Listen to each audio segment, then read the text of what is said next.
So anyway, what have we got here for you weather-wise? We have got a miserable wet day, 15 knots of westerly, was on and off rain. It was a weird day yesterday, sunshine 1 minute and rain the next, and 12 degrees it is at the moment, 1004, and steady, believe it or not.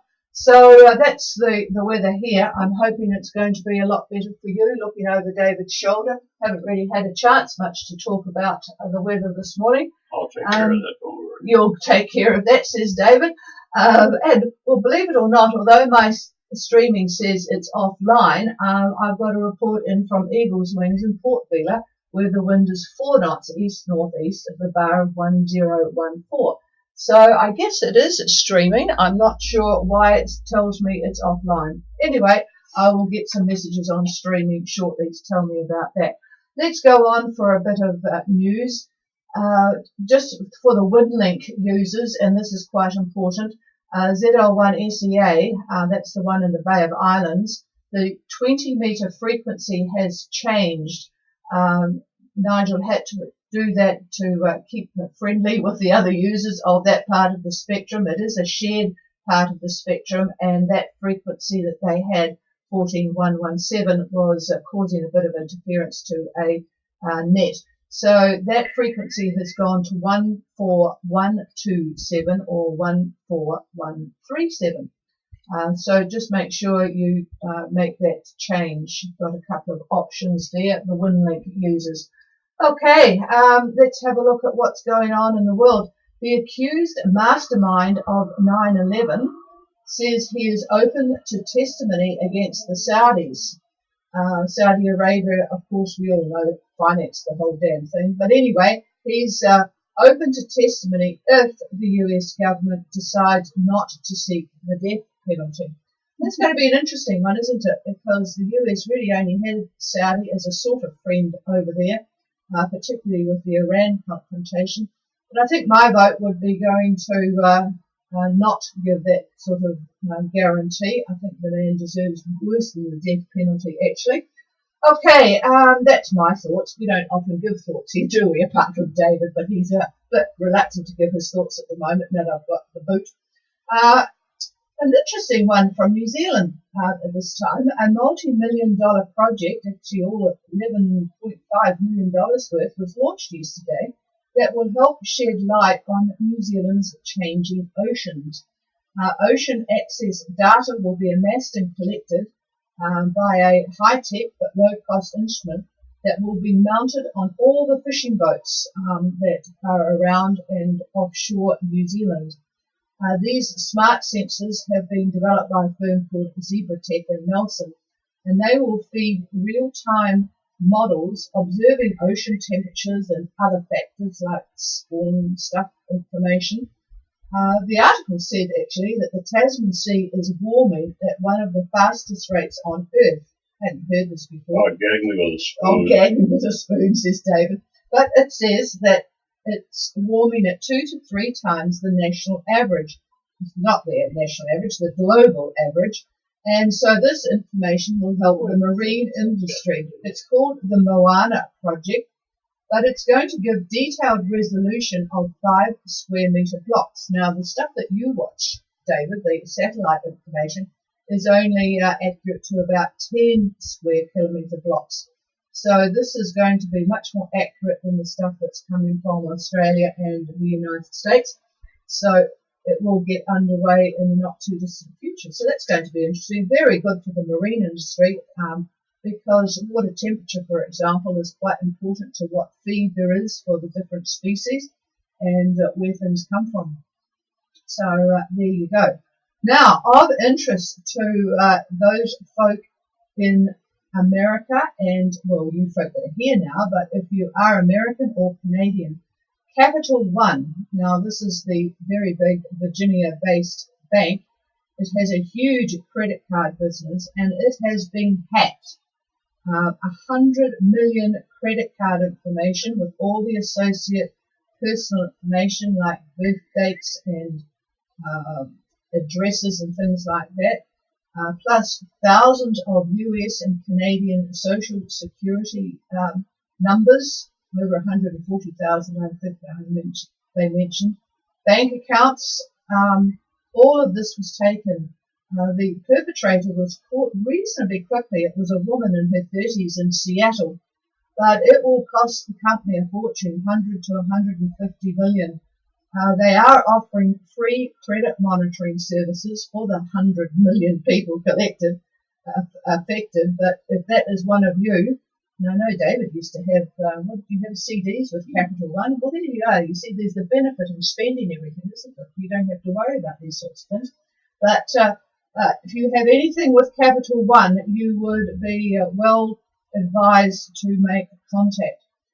All right, just a bit more information on the Gilroy Garlic Festival. And a few folk, I haven't heard anybody, I'm giving information here, but nothing that's telling me that the streaming is in fact working. So I'm not really sure what's going on with streaming. Anyway, cancer rates are climbing. I'm sorry, I was talking about Gilroy, wasn't it? There was a bit more information about that. The guy that did the shooting, he used a AK-47 style assault type rifle, which they've just been recently banned in New Zealand, and you have to hand them in before Christmas. He actually bought that in Nevada. They're banned in California as well. So he bought it in Nevada to do his dastardly deed. He shot a 6-year-old boy, a 13-year-old girl, and a young man in his 20s. So fortunately, he was the fourth person to be killed. Cancer rates. Now, this is an interesting one. We seem to have very high cancer rates in New Zealand, but the National Cancer Institute in the United States has just come out with some figures that, for some strange reason, haven't got much publicity. But the cases of pediatric cancer in the USA have surged by almost 50% between 1975 and 2015. A 40-year span, and that's an enormous increase. Now, that could be for all sorts of reasons. They have no idea. It could be just better recording. It could be God only knows why. Maybe it's video games or cell phones or whatever. But that is a very large increase in cancer rates. And from the sublime to the ridiculous, well, it's not ridiculous really, a Cambodian refugee in New Zealand has just won the much sought after Best Pie in New Zealand competition. He won it with a mince and cheese mixture. I think every year it's a mince and cheese or steak and cheese. It's my favourite, as we talked about pies. And it looks like they might have originated in the UK based on what Makushla told us. But anyway, the Best Pie is actually, he's got outlets around the Tauranga, Bethlehem area. So the Best Pie is, in fact, made by a Cambodian who didn't have a clue how to make pies until he came to New Zealand. And it's a mince and cheese pie. All right, I am going to pass the microphone to David and try and work out, well, we've got 12 watching, so I'm just going to ignore this information that says my streaming is online, because it would appear that it is not.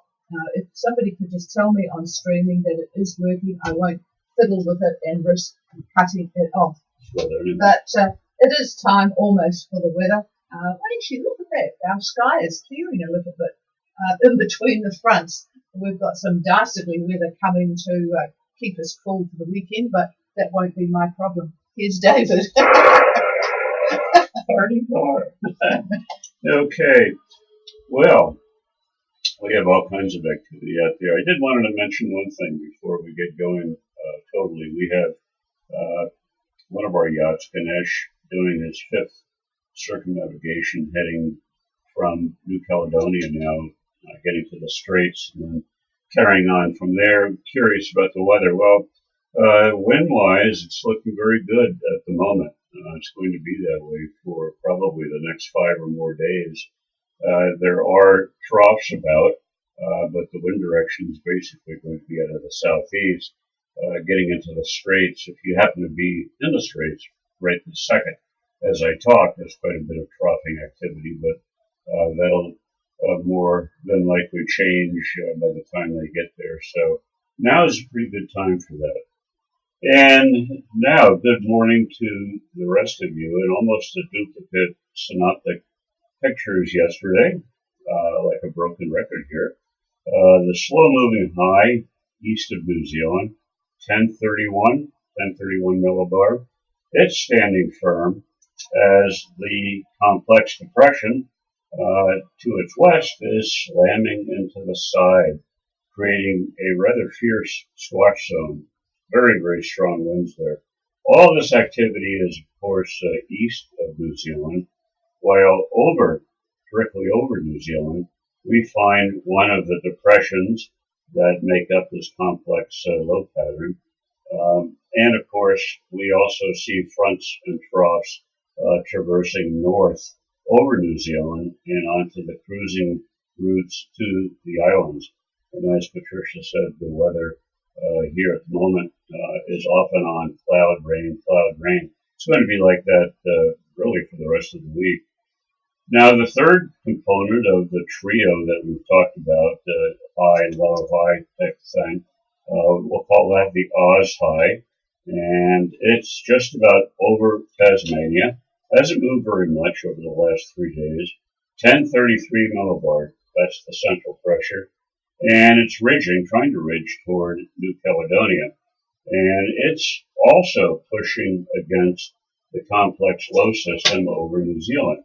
And that's creating a second squash zone, but now that one is in the eastern Tasman. And in addition to all of that, we have a cold front and two troughs that you can see looking at imagery. They're embedded in this flow, and those fronts and troughs are heading for New Caledonia and Vanuatu, right over the cruising routes. Now, the other trough, the main one up in the tropics, that continues to run east-southeast from the Solomons, again to the Santa Cruz Islands, on to Rotuma from there, and Fiji and Tonga. Now, this particular trough is quite broken over Fiji and Tonga. It was more active a day or so ago, but it's there at the moment, but it's not as strong, and like I say, quite broken, meaning that you will have periods of fair weather, and then all of a sudden there'll be cloud and showers and that sort of thing. If you look at it overhead with satellite imagery, you can see it. You can see how it's formed.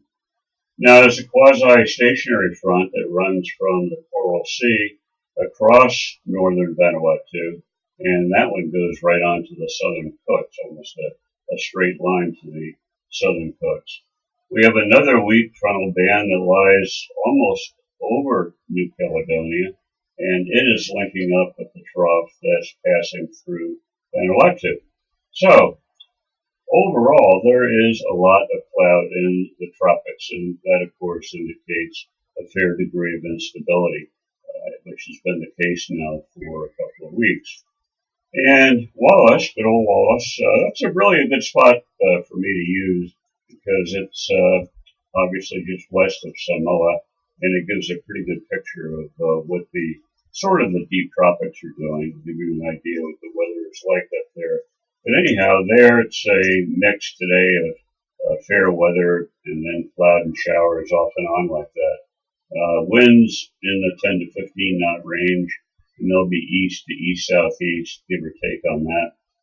They're going to increase a little bit tomorrow, Thursday, getting up maybe 10 to 20. The showers should dry out a little bit tomorrow, not as frequent, not as much, but back again Friday. So here we go, once more showers coming. Now, those of you that are wanting to make the run to Futuna or onward to Fiji, you are going to find... Or Vanuatu. Or Vanuatu, you say? Yes. Anyhow, there will be trough activity, certainly Thursday. Thus, weather at Futuna itself is not so red hot for both Thursday and Friday. You could expect squally conditions there. Not real strong winds, about 15 to 20 out of the east-southeast. 15, I'll say it again, east-southeast, 15 to 20. That ballpark anyway. So the only issue getting into Futuna is going to be visibility. getting into the pass for Futuna. But you won't really know that until you get there. If you're in one of the breaks, there'll be no problem. Now the trough over Tonga still persists, pretty weak, however, which is good. The winds look to be a mixed bag for Vavelle. Most of you are in Vavelle now, based upon what we're getting on emails and such. So the winds range from northerlies to northeasterlies in the 10 knot range. They're going to be fairly light on Thursday as well, but picking up in the afternoon. So looking at maybe 15 to 20 later on tomorrow afternoon. And they're going to stay fresh right throughout the weekend, but they're going to be mostly southeast. The Hapais look to have fresh southeast winds through the weekend as well. They'll have light air today, but that will be increasing Thursday through Sunday. And not much shower activity from what I can see in that, just some of the wind picking up.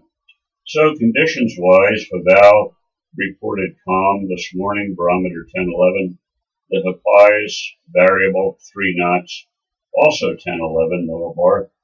And there was some early morning showers down in Tonga Tapu. Wind southeast 5 there, scattered overcast, and barometer 10-13, a little bit more pressure down there. Over to Fiji now. I don't know about you folks, but I could not get any data from Fiji this morning, whether it's my computer or whether Fiji has decided to take an early break for the weekend. Not sure.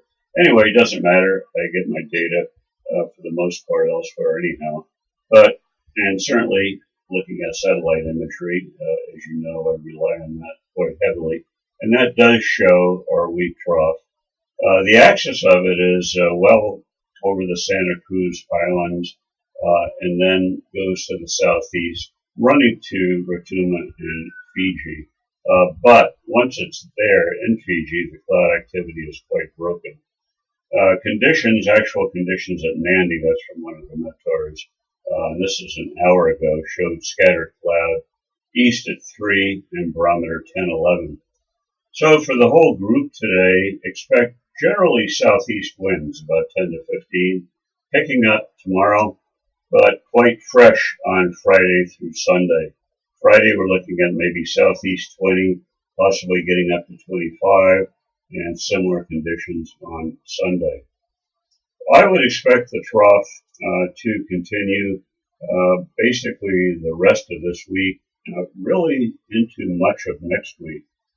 There's going to be a mix of fair weather and cloud and showers. It's going to be just like that, not a solid trough, just off and on conditions. Over to Vanuatu on imagery, looks pretty decent there. The usual scattered cloud up and down the group is present, with the main trough axis to the north over pretty much the Santa Cruz Islands. Actual conditions this morning are as follows. Sola up there in the north, northeast 2, scattered 10-13 on the barometer. Santa west-northwest 1 knot, scattered 10-12. And Afate, where Port Vila is, east-northeast 4 at the airport, 10-13 on the barometer. Tana was calm, scattered, and 10-13 as well. Anisham was also calm, scattered, and 10-14. I would say winds by lunchtime today, you could expect southeasterlies 10 to 15 knots, rising maybe 20 this afternoon, and tomorrow southeast 15 to 20. And for the weekend, Saturday and Sunday, you could expect fresh winds, I would say southeast 20, maybe to 25.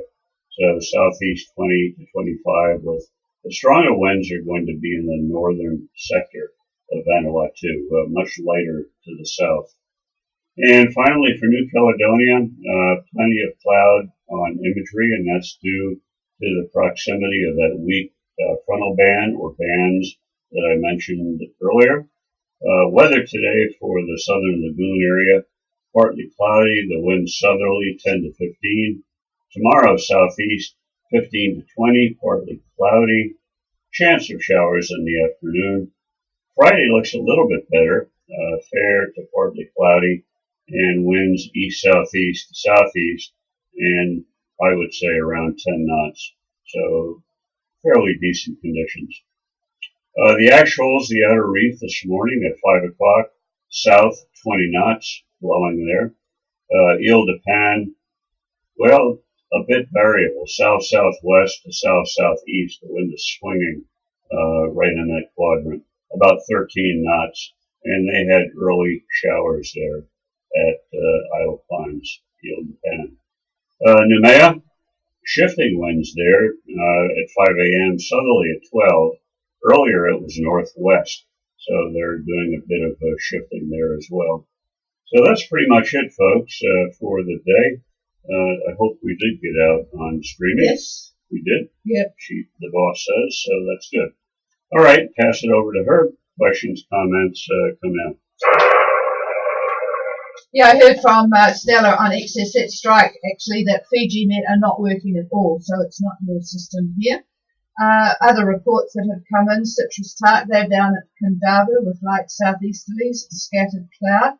Local talent, this is interesting, they're at Maywo at Asanvari, and they're now charging 500 Batu to see the waterfall. Gosh, you could diggy past and see the waterfall. So that's about $5. Anyway, there's no wind at Asanvari. Well, what you'll have to do is do that lovely dive around the sort of the big hump in the middle there. It's a really good dive around there. I think there's nudibranchs too to be found. I think I found one just on the surface there. But I'll send you a picture of the waterfall. All right, other reports that have come in. We've got Kuperi and Pilgrim on their way to Port Vila. Boy, Pilgrim are going like the clappers, 7.8. They are currently at 1751 and 17228, arriving Friday, and Kuperi are 172. Oh, they're pretty close. You people must almost be able to see you. Kuperi, this was an hour ago, are at 1748 and 17247. So there you have it. Pilgrim report a heavy cloud around and the chance of some rain maybe. Southeast 8 and a 1 metre swell, 1012. Kuperi are reporting 15 knots, a little bit of variation, 1 metre swell again. And all is well there. They're hoping for Vila Thursday night. Actually, if you've been into Vila, it is actually quite easy to go in, and but I don't know that I'd like to do it for the first time at night time, going through that narrow bit. But anyway, if you've been there before, I'm sure it would be a doable thing. Balak, they have no wind, 1013.5, but cloudy, 90%, cumulus and showers, flat sea. They're still up the creek in Fiji. So I don't suppose they'll be jumping in the water up there. It doesn't sound very wonderful, clean place to jump in the water. Okay, thank you folks for persevering with us today. We will be back again tomorrow, and we'll hopefully do a pretty decent roundup. Again, I must mention that tomorrow will be the last day for a month. Hopefully, with all these travel problems, I will get back in time for the September start, after the first week of September at the rate it's going. But we will be here for emails, the royal we, because David will be here to do emails, and he will be checking it in case there's a message from me. So if you have any weather questions relating to being in the islands. Nothing technical about computers. Nothing technical about computers, he says, yes. So, yeah, do bear in mind that he's not the most technically computer literate person, but keep it simple. He at least knows how to get his weather sites. Is there any other questions or comments? Please call.